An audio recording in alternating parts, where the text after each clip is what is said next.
Good morning बच्चों आज मैं आपको क्लास 3 में अध्याय 2 सेखी बाज मक्खी का अध्ययन कराने जा रही हूँ। एक था जंगल।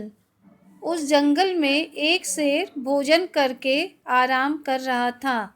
इतने में एक मक्खी उड़ती उड़ती वहाँ आ पहुँची। शेर ने 2-3 दिनों से स्नान नहीं किया था, इसलिए मक्खी शेर के कान के एकदम पास भिन भिन भिन करने लगी। शेर को बहुत मुश्किल से नींद आई थी।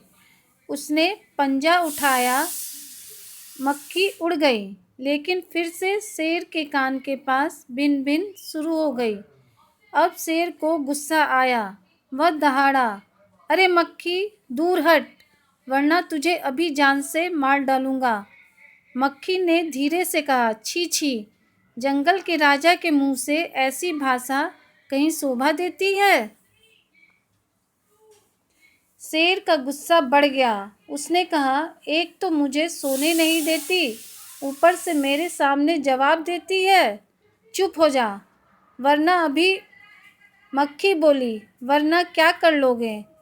क्या तुमसे डर जाऊंगी? मैं तो तुमसे भी लड़ सकती हूँ। हिम्मत हो तो आ जाओ।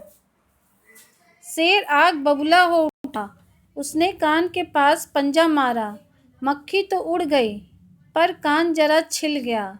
मक्खी उड़कर शेर की नाक पर बैठी, तो उसने मक्खी को फिर पंजा मारा। मक्खी उड़ गई।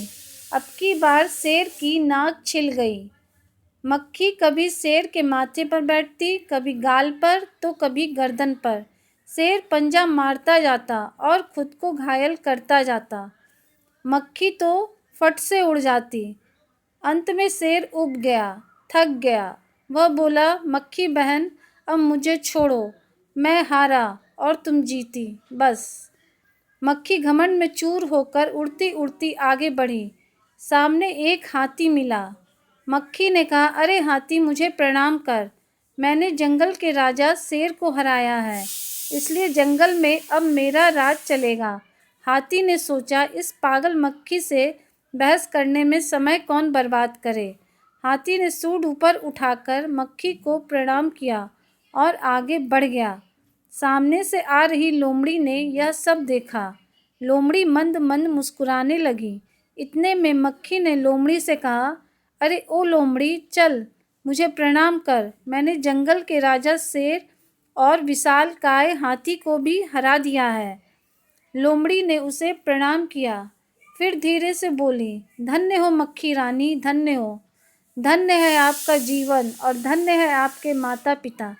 लेकिन मक्खी रानी, उधर वह मकड़ी दिखाई दे रही है ना, वह आपको गाली दे रही थी। उसकी जरा खबर लो ना।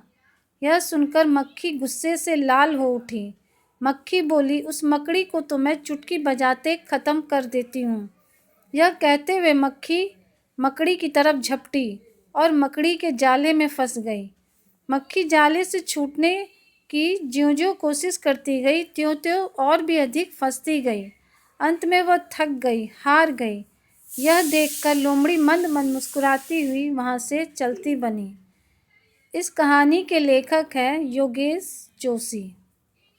तो बच्चों, हमें इस कहानी से क्या शिक्षा मिली?